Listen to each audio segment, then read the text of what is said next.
Amen. Hallelujah.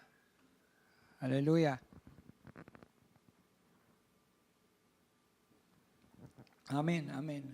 Amen po. Purihin po ang Panginoon sa inyo mga kapatid. 5:30 pa lamang po. 3:30. 3:30 o 2:30 gising na po ako dahil nag-a-alarm po yung cellphone at red warning po tayo. Ano po. At iniisip ko kung meron po ba tayong pananambahan ngayon. Iniisip ko na rin kung sa bahay na lang ako. Kaya lang wala na po akong gamit sa bahay pang online. Kaya isip ko na tawagin yung aking anak. At ganoon din yung dalawa nating leader dito sa church para mag-online tayo. Bagamat, sabi ko nga, wala yung mga kapatiran dito sa church, pero isang bagay yung alam natin, narito ang Panginoon. Amen. Hallelujah. Nasa inyong piling ang Panginoon.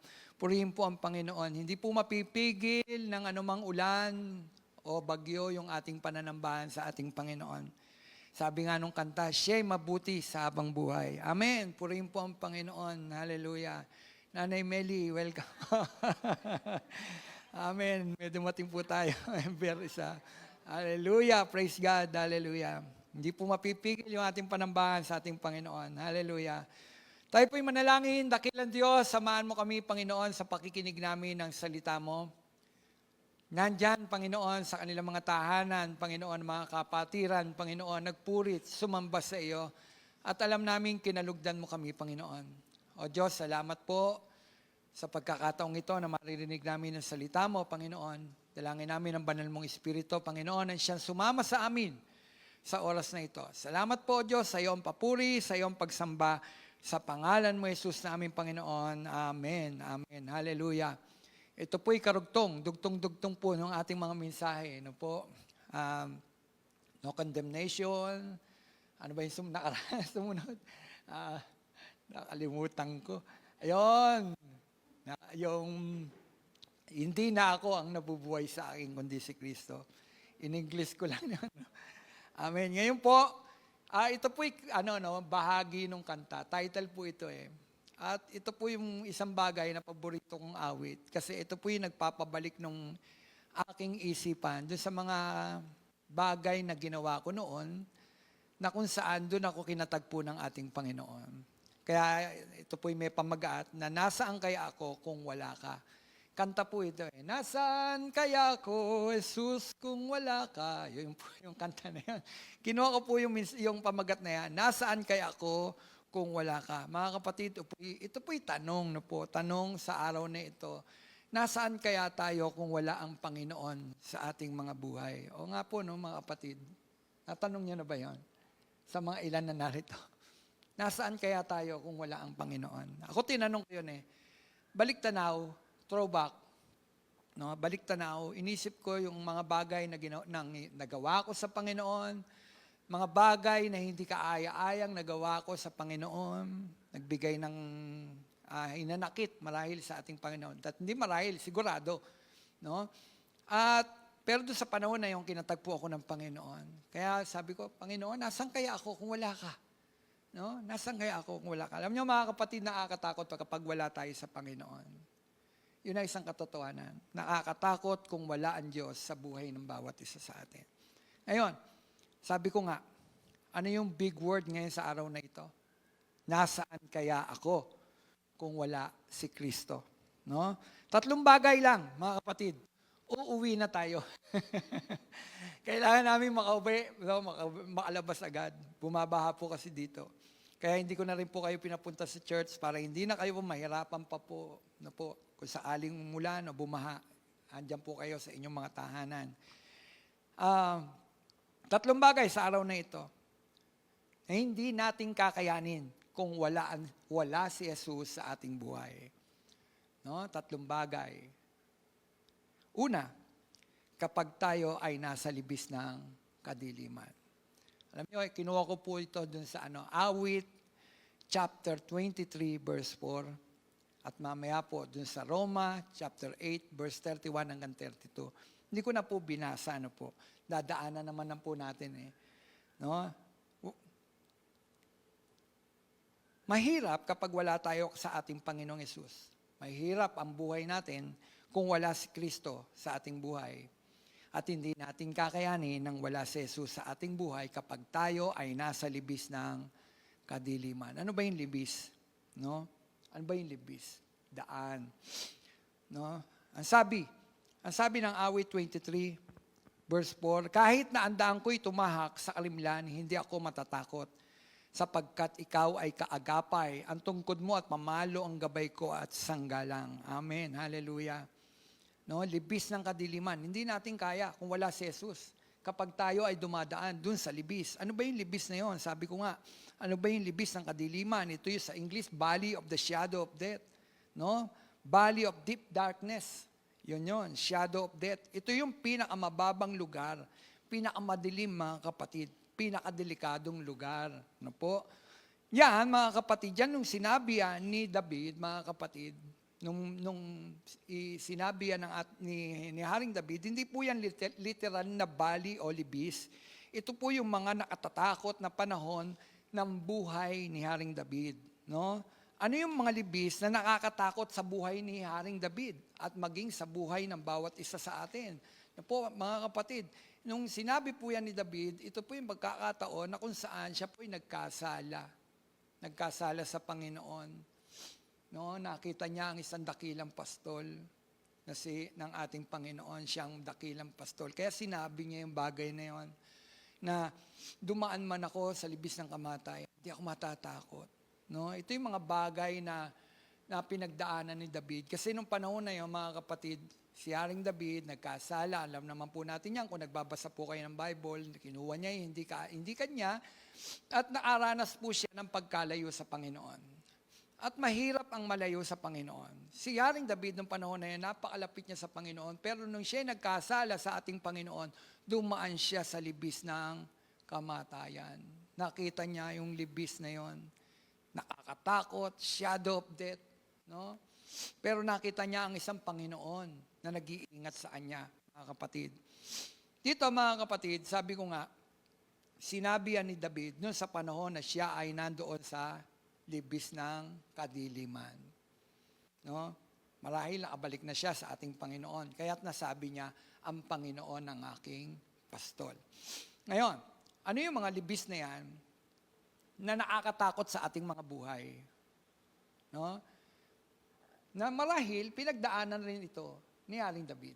Una, yung libis ng pagdadalamhati at pagluluksa. Di po ba? Kapag tayo merong namatay, no? Merong nawala, merong may sakit, at wala tayong magagawa. Dahil sabi ko nga nung nakaraang linggo, hindi naman nating kontrol ang ating mga buhay. So dito, dung panahon, pagka nandun tayo sa ganung pagkakataon, dumadaan po tayo sa libis ng dalamhati. Naranasan ni David po yan. Dumaan siya sa libis ng dalamhati na kung saan mayroong pagluluksa. Yung unang anak niya, kay Bathsheba, namatay po yon. Kasi po yun ay bunga ng pagkakasala. Hindi pwedeng doon susunod yung magiging hari. Kasi bunga yon ng pagkakasala. Hindi pwede. Kaya, bilang parang ganito, lahat ng kasalanan may kabayaran, no? Pinagbabayaran, may consequence. So yun ang consequence. Dahil kinuha niya yung hindi kanya, sinipingan niya yung hindi kanyang asawa, nagbunga yon at nagkaroon ng anak, at yung anak doon, pinagluksa po ni David yon. Habang meron sakit po yung bata, hindi po siya kumakain, no? Nagluluksa siya. Dahil nihingi niya sa Panginoon kung sakali, huwag mamatay yung bata. No, huwag mamatay. Kaya lang kailangan pagbayaran kasi nga may consequence ang bawat kasalanan. No? Inani ni David. Pero doon sa pagkakataon na yan, dumaan siya doon sa bagay na yon. Libis ng dalamhati at pagluluksa. Bakit? Namatay yung kanya anak. At maraming libis ng dalamhati pinagdaanan ni David. Hindi lang yung pagkamatay niya, hindi lang yung pagkamatay ng kanyang unang anak kay Bathsheba. Maraming libis ng pagluluksa. Marami siyang kaibigan na wala. No, namatay sa labanan, dumaan siya sa libis ng pagluluksa. Ito po mga kapatid, nakakaranas nito, hindi lang siya, maging tayo. No, maging tayo, minsan dumadaan tayo dun sa libis ng dalamhati at pagluluksa. Nararanasan natin, mga kapatid, na mayroong namawala o namamatay sa ating buhay. Sino dito hindi nawalan? Sino hindi dito hindi nagdalamhati dahil may namatay? Talos tayo ng aranas ng pagluluksa. Ang tawag doon, libis ng dalamhati sa pagluluksa. No? Ano pa? Hindi natin kaya kapag wala ang Panginoon doon sa libis na pinagdadaanan natin kapag tayo ay natatakot. Yung gabi-gabi na hindi makatulog kaiisip, ang dami-daming laman ng isip natin, ang daming what if, no? Ang daming what if, ang daming kung paano na sa ating mga isipan. Lahat yan pinagdaanan rin ni David. Yung takot, no? Takot. Takot sa kanyang buhay dahil hinahanting siya. Pinagdaanan niya yan. Hinahanting siya ni Haring Saul. Pinagdaanan niya yan. Kinudita siya ng kanyang anak. Takot. No? Takot siya. Bakit? Baka mamaya patayin siya. Takot siya sa kanyang anak. No? Ganon din sa atin, mga kapatid. No? Kung si Haring David dumaan sa mga ganong pagkakataon na gabi-gabi, sa paltingin ninyo, kung mayroong ganon, hindi ka matatakot, inahunting ka para kunin ang iyong buhay, patayin ka, nagagalit sa iyo, wala ka namang ginawang masama. Yung anak mo na minahal mo, na si Absalom, di ba? Minahal niya si Absalom, pero anong ginawa? Inagaw sa kanya yung pagiging hari. Nakalulungkot po yun. At hindi lang inagaw papatayin siya ng kanyang anak. Takot. Dumaan si David dun sa libis ng takot. Mga kapatid, ganun din tayo. Sabi ko nga, kadalasan may mga pagkakataon na gabi-gabi, hindi tayo nakakatulog. Ang dami-daming laman ng ating mga kaisipan. Dumadating po tayo dyan, mga kapatid. Ang daming laman ng ating kaisipan, niisip natin paano na ang ating kinabukasan. Natatakot tayo. Nasi dito, mga kapatid, sa inyo, i-comment nyo, natakot po ba kayo? Natatakot po ba kayo sa inyong mga buhay? Paano na kuya? Paano na yung kinabukasan natin? Paano na? Ako, dami ko rin paano mga kapatid Marating sa akin yan yung takot. Lalo na pag nakikita ko, sabi ko nga, nagkakaedad na ako. Tapos may mga apo ko na inaalagaan. 2 apo po yun, no? Natatakot ako para sa kanila. Isip ko, paano na pagtanda namin? Paano na sila? Ang dami kong what if. Ang dami kong takot. Dumadaan ako doon sa libis ng takot. Mabuti na lang doon sa libis ng takot, naroon ng Panginoon, mga kapatid. Hallelujah. No? Kasama natin ng Panginoon. Kaya hindi natin kaya Hindi natin kaya dumaan doon sa libis, no? Doon sa daan ng takot, kung hindi natin kasama ang Panginoon. Mabuti na lang doon sa panahon na yon, kahit tayo natatakot, naroon ang ating Panginoon. Kaya't kaya nating dumaan kahit nandun tayo sa daan ng pagkatakot. Bakit? Nandun ang ating Panginoon na nagbibigay ng lakas ng ating mga kalooban. Ngayong araw na ito, sino hindi natatakot? Alam na yung cellphone natin. 2:30, ginising ako. Ingay-ingay. Red warning. Inisip ko agad, mga kapatiran. Inisip ko agad, Lord, paano na yung mga kapatiran natin? Sabi ko, babahayin sila. Inisip ko sila. Pray ako sa Lord. Sabi ko, Lord, paano? Pero ang dami kong paano? Pero nakarating tayo dito. Ang dami ko iniisip. Text ako, maga-maga kay Kuya Joey, natatakot ako. Joey, baha na ba dyan? Wala po, Pastor. I praise God. Pero mas pinasya namin na wag na po kayo munang pumunta online. Hindi ito takot, kundi pagpapadama sa inyo ng malasakit. No, kami na lang po muna. Pero nandito si nanay. Pumunta pa rin si nanay. No? Hindi siya natatakot, kasama niya kasi ang Panginoon. Amen, nanay. Amen, amen. Yon. Pangatlo na bagay na hindi natin kaya kapag tayo ay dumadaan doon sa libis ng kasalanan at pagbagsak. Yun ang isang bagay na lahat tayo dumaan dyan. Libis ng kasalanan at pagbagsak. Hindi natin kaya kung wala ang Panginoon. Yung naagawa tayo ng pagkaasala, tapos yung bang dama natin, hiyang-hiya tayo sa Panginoon. Alam nyo mga kapatid, kaya sabi ko sa inyo kanina ito yung mensahe na inanaw.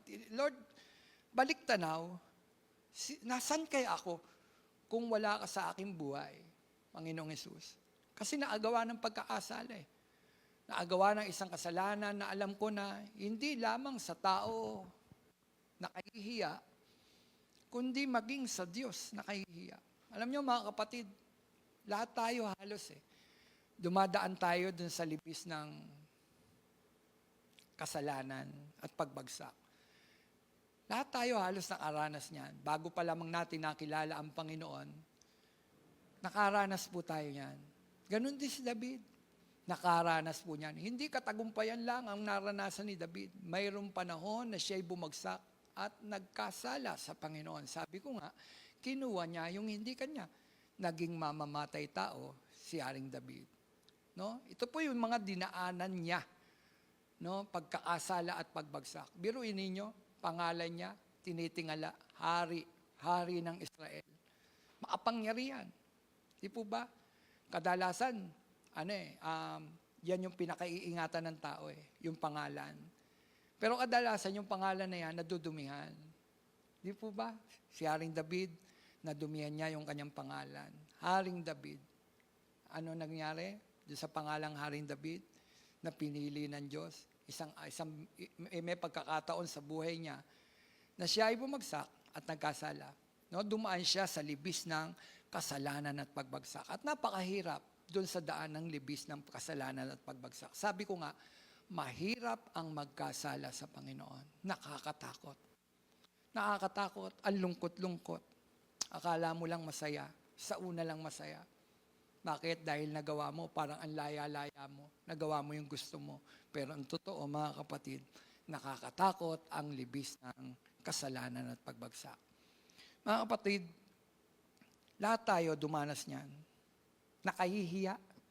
Nakaramdam tayo ng nakahihiya sa Panginoon. Mga kapatid, ako dumating sa punto ng buhay ko yung ganun Yung bang naranasan ko na hiyang-hiya ako sa Panginoon dahil sabi ko, Lord, pag tinawag kami sa church kasi yung una namin church, kapag pamilya kasi kami, kapag tinawag yung pangalan ng mga mami ko, tatawagin na dahil magsasalita. Tawagin na po natin yung pamilya ng mga mananampalataya. Wow! No? Pamilyang Kristiyano. Ang ganda ng title, no? Pamilya ng mga Kristiyano, na pamilya na may takot sa Diyos. Pero yung pagkakataon na yun, nadumihan ko yung bagay na yun. At dumating sa akin yung pagbagsak, kasalanan. Mga kapatid, sa totoo lang, sabi ko nga, nakakatakot. Mabuti na lang, dun sa panahon ng pagbagsak, dun sa panahon na tayo nagkasala, naroon pa rin ang Panginoon. Di tayo iniiwan ng Panginoon. Hallelujah. Kaya hindi natin kaya, mga kapatid. Hindi natin kayang dumaan sa libis ng kasalanan at ng pagbagsak. Tuloy-tuloy tayo ibubuhal. Tuloy-tuloy tayo mababaon sa kasalanan. Mabuti na lang, naroon ang Panginoon. At dahil doon, may kasama tayo na nag-aahon sa atin, sa ating pagbagsak. Sa ating karumihan, nandun ang Panginoon. Salamat sa Panginoon. Kasama natin siya. Kahit tayo nagkasala, kahit tayo bagsak, ang Diyos hindi nawawala ng pagtitiwala sa iyo, kapatid. Nandun pa rin siya. Kapatid, hindi natin kaya na tayo dumaan sa libis ng kalituhan, kawalan ng pag-asa. Panahong walang direksyon ng buhay, walang trabaho. No? Daming ganyan, walang trabaho. Nananalangin tayo, pero tila parang walang sagot. Naranasan nyo na ba yung mga kapatid, yung pray tayo ng pray, tapos tila walang sagot ang Panginoon. Tapos ang tanong natin, asan ang Panginoon? Kasi nga hindi natin maramdaman yung tugon ng Diyos. Nakala natin, wala ang Panginoon. Iniwan tayo ng Panginoon. Mga kapatid, kapag gano'n, minsan dumadaan tayo sa libis ng kalituhan at kawalang pag-asa. Bakit? Parang, Lord, asan ka? Iniwan mo ba ako? Ang hirap-hirap. Yung pakiramdam natin na parang hindi tayo sinasagot ng Diyos. So sa panalangin natin, parang tila walang sagot. Pero mga kapatid, hindi totoo yun. Hindi totoo yun. Andun ang Panginoon. Kasama pa rin natin ang ating Panginoon. Minsan tahimik ang Panginoon. No?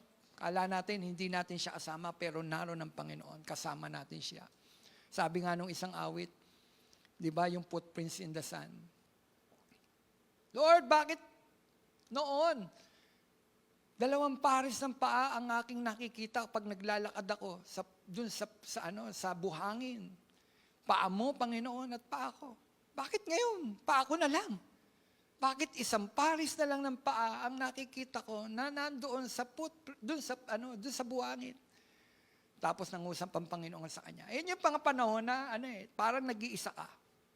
Biglang tumugon ng Panginoon sa kanya. Ewan ko kung narinig nyo na yung kantang yun. Ang sabi, doon sa panahon na tila, nakikita mo, isang paris ng paa ang nakikita mo sa buhanginan. Hindi paa mo yun, paa yun. Paa ko yun, sabi ng Panginoon Jesus. Diba ang sarap nun?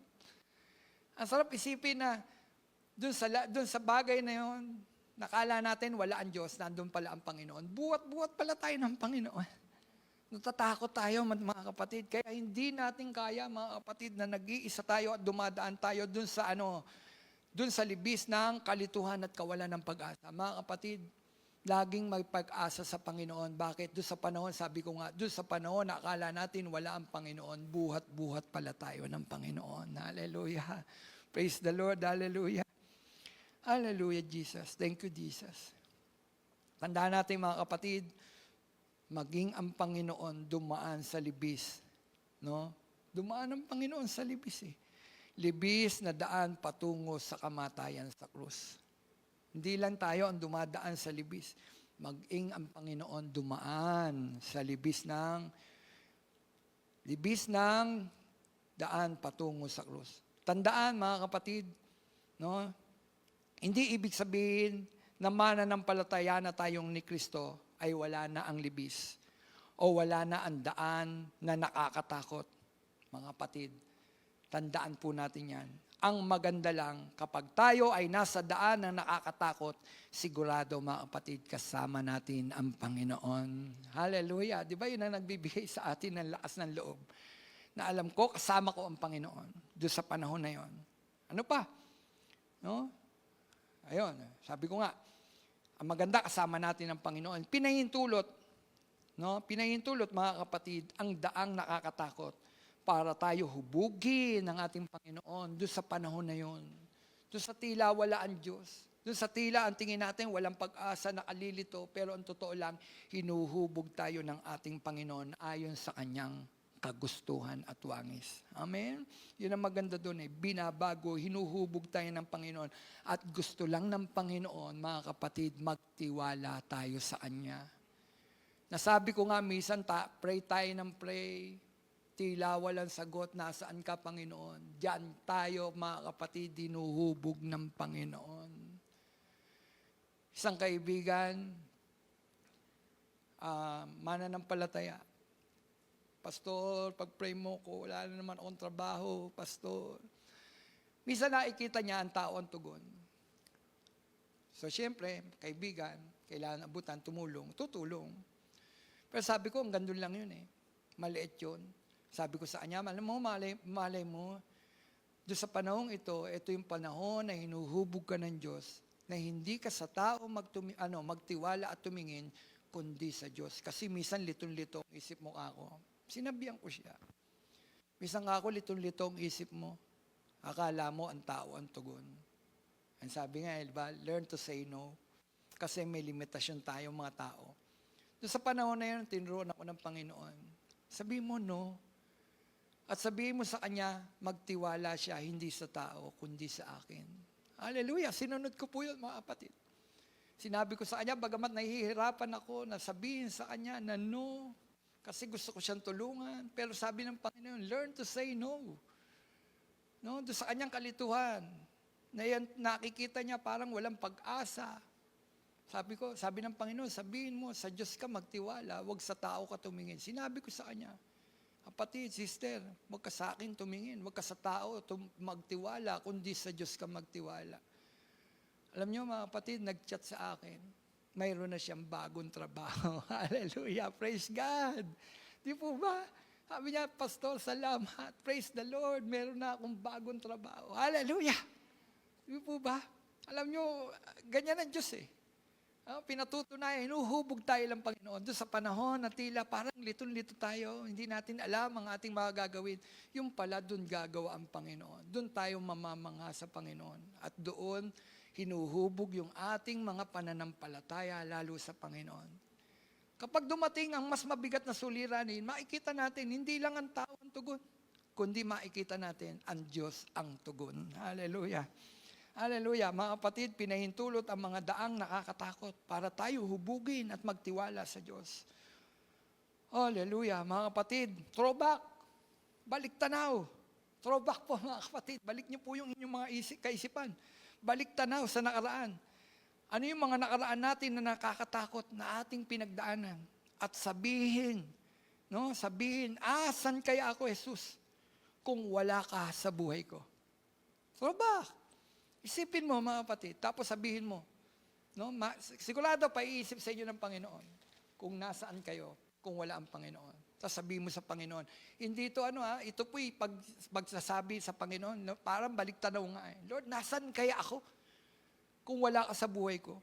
Nakakatakot mga kapatid. Pangalawa, malapit na kaming umuwi. Hindi natin kaya ang buhay kung wala si Jesus sa laban natin sa buhay. Lahat tayo, mga kapatid, may laban sa buhay. Lumalaban tayo sa buhay. Hindi natin kaya kung wala ang ating Panginoon. Hindi natin kaya kung tayo lang ang lalaban sa ating mga buhay. Dapat doon sa laban natin sa buhay, kasama mo ang Diyos. Kasama ko ang Diyos. Kasama niyo ang Diyos, mga kapatid. Hindi natin kaya kung ang Diyos ay wala sa atin. Ano sabi ng Roma 8:31? Kung ang Diyos ay kakampi natin, sino ang laban sa atin? Oo nga naman. Kung ang Diyos ay kakampi natin, sino ang laban sa atin? Mga kapatid, kung wala si Kristo sa buhay natin, hindi natin siya kakampi. At nakakatakot, mahirap kung wala si Kristo sa buhay natin. Buti na lang nakilala natin ang ating Panginoong Jesucristo. At nang makilala natin ang Panginoong Jesucristo, kakampi ka ng Panginoon. Ay ngayon, kung may labang ka sa buhay, kakampi mo ang Panginoon. Ano sabi ng Panginoon? Kung ang Diyos ay kakampi natin, sino ang laban sa atin? If God is with us, who can be against us? Oo nga naman. Yun ang sinulat ni Paul sa Roma, sa mga mananampalataya sa Roma. Kung kakampi nyo ang Diyos, sino ang laban sa inyo? Oo nga naman mga kapatid, kasi may mga laban tayo sa buhay. Nasaan kaya ako kung wala si Jesus sa laban sa buhay natin? Sa buhay ko, baka natalo na tayo ng tukso. Yun yung isa sigurado. Kung wala ang Diyos sa buhay ng mga mananampalataya, malamang matatalo tayo ng tukso. Tama po ba yun? Sa mga ilan na narito. Talo tayo ng tukso. Madadaig tayo ng tukso. Pero sinabi niya, hindi kanya pababayaang tuksuhin ng higit sa kaya mo. Yun ang maganda sa Panginoon Hindi niya hahayaan na tuksuhin ka ng higit sa kaya mo. Saan niya sinabi? 1 Corinthians 10:13. Ang sabi ng Panginoon, may laban ka? Oo. Pero hindi ko pahihintulutan na tuksuhin ka. Sino ang manunukso? Ang Panginoon ba? Hindi. Nagbibigay lang siya ng pahintulot. Si Satanas ang nanunukso. Pinahihintulutan lang ng Panginoon. Pero sabi ng Panginoon, hindi niya pahihintulutan na bigyan ka ng tukso nang hindi mo kayang pagtagumpayan. So mga kapatid, lahat pala ng tuksong dumarating sa ating mga buhay, may kapahintulutan ng Diyos at alam ng Panginoon, kaya mong pagtagumpayan. Kaya natin pagtagumpayan. Hallelujah! Hindi pwede sabihin natin, tao lang ako. Lord, tao lang ako. Marupok. Totoo yun. Pero sabi ng Panginoon, hindi kanya pababayaan tuksuhin ng higit sa kaya mo. Mga kapatid, ibig sabihin, bawat pagsubok at tukso na dumarating sa ating buhay, alam ng Panginoon, kaya mong pagtagumpayan. At sa bagay, bakit alam ng Diyos na mapagtatagumpayan natin? Kasi ang mga mananampalataya, kapag dumarating na ang tukso at mga pagsubok sa buhay, lumuluhod. Di po ba? Andun tayo sa pagluhod at kapag nakita na ng Panginoon na mayroon tayong pagluhod, mayroon tayong pagsusumamo, Panginoon, tulungan mo po ako, andun agad to the rescue ang ating Panginoon. Kaya sabi, kung ang Diyos ay kaamping mo, sino ang laban sa iyo? To the rescue ang ating Panginoon, mga kapatid. Sa laban natin sa buhay, laging rescue ang Panginoon. Laging naroon ang Panginoon. Kasi nga, kakampi natin ang Panginoon. Hallelujah! Ano pa? Nasaan si Jesus kung wala siya? Nasaan kaya tayo kung wala si Jesus sa ating mga buhay? Baka sinira na ako ng mga tao. Ang tao mabilis manira. Tama? Mabilis manira. laman na tayo ng usapan, iniiwan na tayo, binatikos na tayo, pero buti na lang andyan si Jesus. Nung panahong sinisira tayo ng tao, no, naandun ang Panginoon. Kaya balik tanaw kapatid, no, balik tanaw. Ilang pagkakataon na sinira ka ng tao, pero andun ang Panginoon. Andun ang Panginoon na iniingatan, anak ko to, anak ko to. Oo, sisirain tayo ng mundo. Sa lahat ng aspeto ng ating mga buhay, sisirain tayo ng tao. Pwede yun. No? Prone tayo doon na tayo ay sisiraan, mga kapatid. Pero maganda, kakampi mo ang Diyos. Kapag kakampi natin ng Diyos, kahit siraan na nila tayo, kahit batikusin pa nila tayo, kung malinis ang damdamin natin at hindi naman tayo nagkakasala, yung sinasabi sa atin ay hindi naman talaga natin ginawa, to the rescue lagi ang Panginoon. Iingatan tayo ng Panginoon. Bakit? Kakampi natin ang Panginoon. Mga kapatid, di bali nang sirain tayo ng tao, basta ang mahalaga, buo ang pangalan natin sa Panginoon. Hindi sira ang pangalan natin sa Panginoon. Amen? Yun ang maganda dun eh. Buo nga pangalan mo sa tao, pero sa Panginoon naman, sira ang pangalan mo. Di bali na. Di bali nang masira ang pangalan natin sa tao. No, basta sa Panginoon, alam natin, buo ang pangalan natin sa Panginoon. Malinis ang pangalan natin sa Panginoon. Sapat na yon, mga kapatid. Amen? Hallelujah. Aanuhin mo ang malinis sa pananaw ng tao kung marumi naman sa pananaw ng Diyos. Di bali na lang. No? Basta mga kapatid, tandaan natin kung alam mo sa sarili mo, wala ang ginawang pagkakamali. No? Hindi ko sinasabing hindi tayo nagkakasala. Alam mo na yung binabatot paratang sa'yo, hindi mo talaga ginawa. Mga kapatid, huwag mo intindihin. Bakit? Andiyan ang Panginoon, bahala siya sa iyo. Kakampi natin ang Panginoon. Kapatid, nakakatakot kung wala si Jesus sa ating mga buhay. Kasi baka mamaya sumuko na tayo sa ating mga buhay. Sa dami ng mga problema nating pinagdaraanan. Sino dito maraming problema sa inyong mga buhay? Taas ang inyong mga kamay. Dami natin problema, mga kapatid. No, baka mamaya kung wala si Kristo sa buhay natin, baka mamaya sumuko na tayo sa ating mga buhay. Baka umalis na tayo. Baka ako, mga kapatid, baka umalis na ako sa pagpapastor. Isip ko yun eh. Kung wala si Jesus sa buhay ko, baka umalis na ako sa pagpapastor. Ang hirap magpastor. Sa totoo lang, mahirap magpastor. No, nakala ko masarap magpastor. No, pala mahirap pala magpastor. Mahirap na masarap. Mahirap kasi bakit? Siyempre, tao yan eh. Di po ba? Tao yan. Mahirap, pwedeng sumuko. Pero buti na lang, alam mo ang tawag ng Diyos. Ako, alam ko tawag ng Diyos sa akin. Kaya doon sa panahon na tila, parang gusto ko nang bumalik sa dating buhay, alam ko ang tawag ni Lord sa akin. May panahon kasi, siyempre, hindi naman laging sagana ang buhay. Dumating sa akin pagkakataon, nasabi ko na rin po ito sa inyo, mag-isa Caloocan Bethel, napatotoo ko to. Dumating sa buhay ko, neto lang, nakaraang taon. Naisip ko, tinext ko yung kapatid ko, kasi nasa City Hall siya. Sabi ko, Doktora, pwede ba ipasok mo na lang akong driver ng ambulansya? Total, magaling naman ako magmaneho. Sabi ko, kayang-kaya ko naman maging driver ng ambulansya.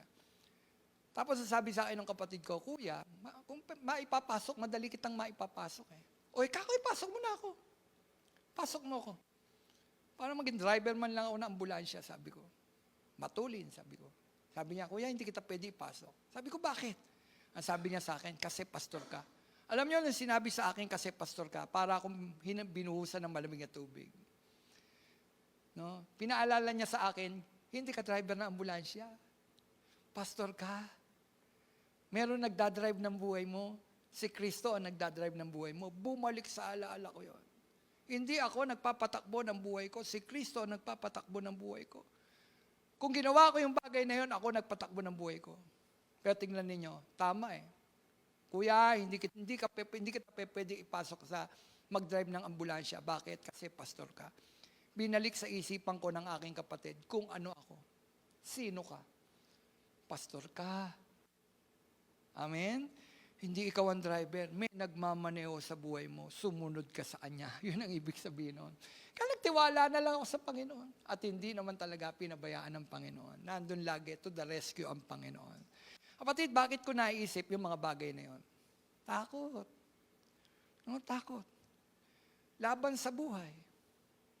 Kawalan. Ay naisip ko, bumalik na lang ako sa dati. Susuko na ako. Burnout na. Maraming pastor, burnout. No? Maraming pastor, burnout.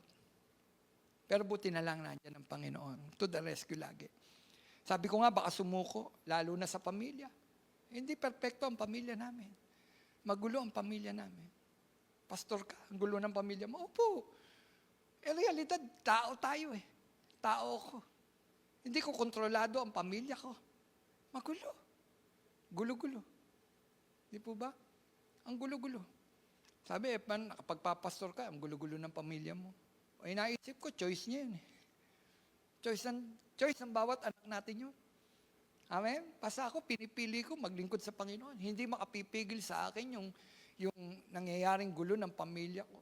Basta ako, magpapatuloy ako sa tawag ng Panginoon sa akin. Hindi yan ang magpapahinto sa akin. Magpatuloy lang.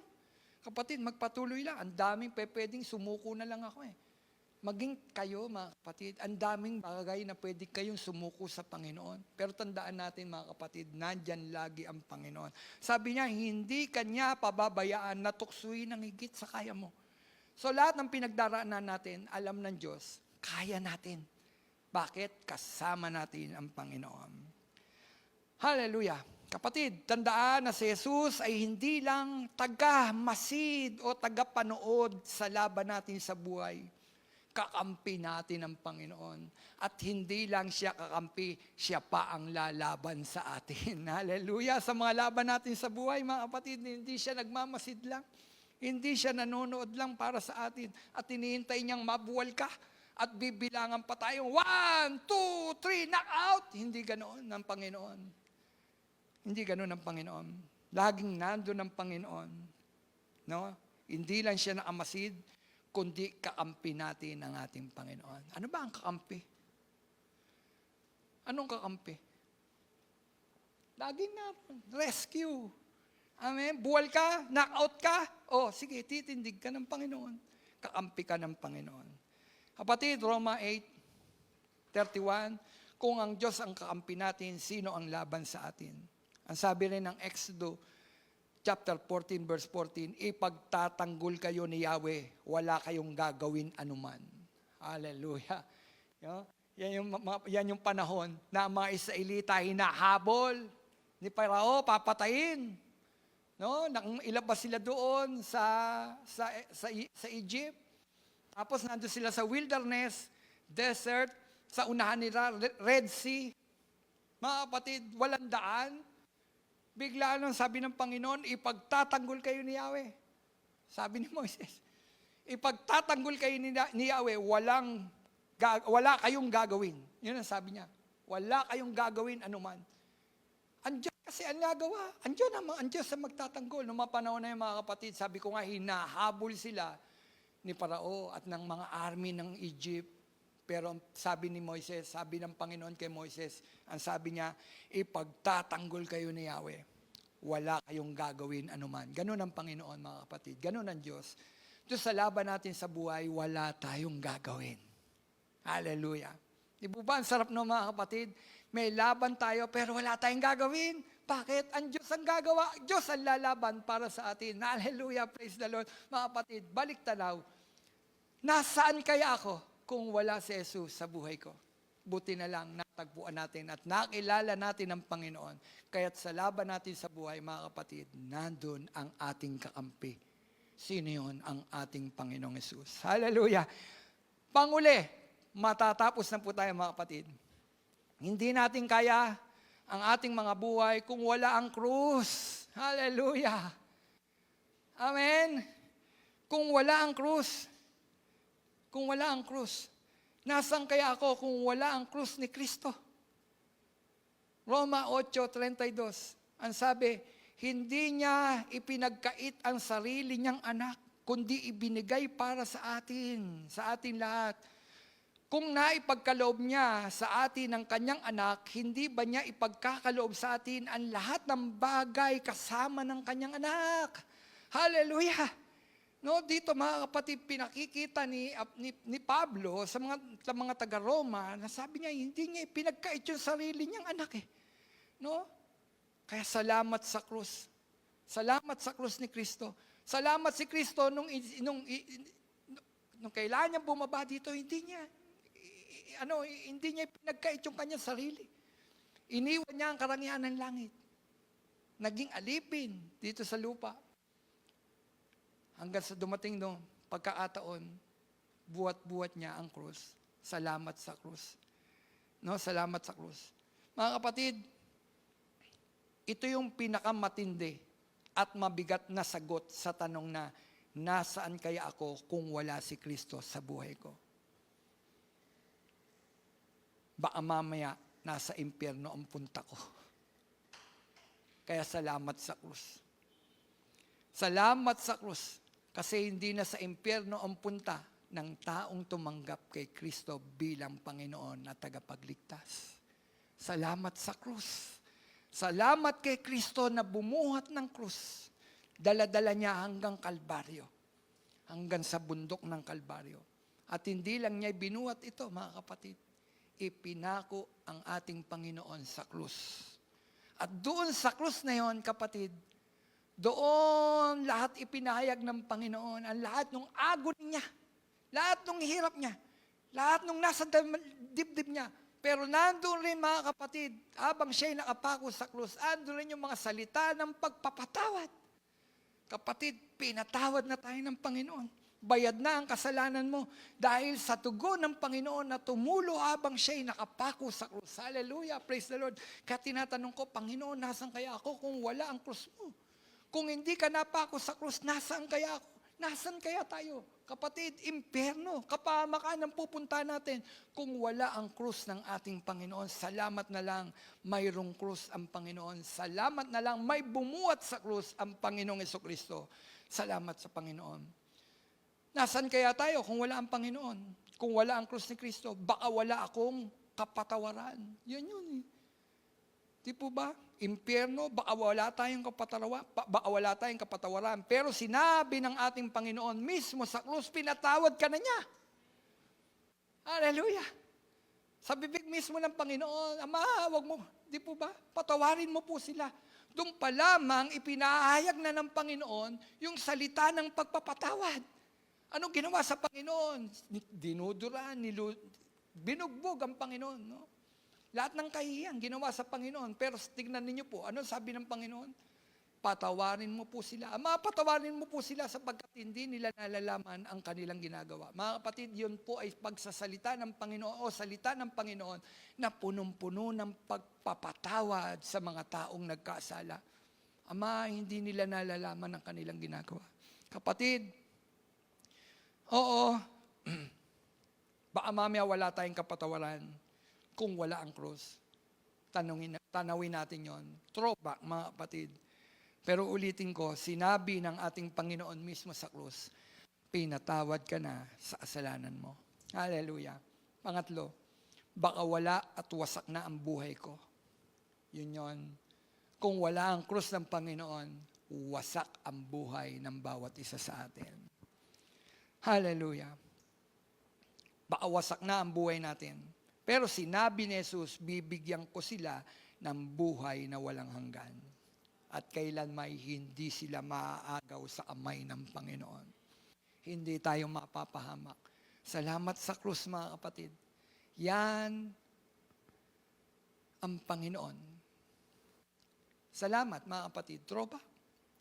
Itong araw na ito, tropa. Umuulan, di po ba? Bumabagyo.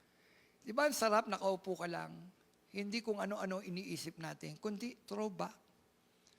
Ibalik natin, pagbabalik tanaw sa dati nating mga pamumuhay, dati nating buhay, at tanawin natin yung ginawa ng Panginoon sa bawat isa sa atin. Balik tanaw, mga kapatid, para manariwa yung love natin sa Diyos. Balik tanaw. Minsan kasi kala natin, wala ang Diyos at yun, nalalamig yung ating mga pag-ibig sa Panginoon. Kapatid, hindi, balik tanaw lang. Balik tanaw. Minsan, siyempre parang pag matanda ka na, nag-iedad na. Parang wala na yung wala na yung love. Nawala na ba yung love namin ni Belia? Yun eh. Parang gano'n na lang, umiikot yung buhay namin ng paggising sa umaga, kakain, magkatrabaho, mag-aalaga. Naisip ko, wala na ba yung love namin? Wala na ba yung love? Ang nararamdaman ko parang, mahal ko pa ba si Belia? Alam niyo mga kapatid, habang nakaiga si Belia, tumabi ako. Tapos kinausap ko siya, nagkwento ako. Throwback. Trinobak ko si Belia. Sabi ko, Belia, kailan ba tayo nagkakilala? Yun sabi ko, Belia, kailan tayo nagkakilala? O, nanonood dyan, baka inikilig. Belia, kailan tayo nagkakilala? Sasabi niya sa akin, nung nagtatago ka pa sa tricycle eh. Nagtatago ka pa, tinawag mo pa yung tiyahin mo, Tita Lucy, kanya. Siya pa ang ginamit mo para lumapit sa akin. Oo nga, sabi ko sa kanya. Oo nga, Belia.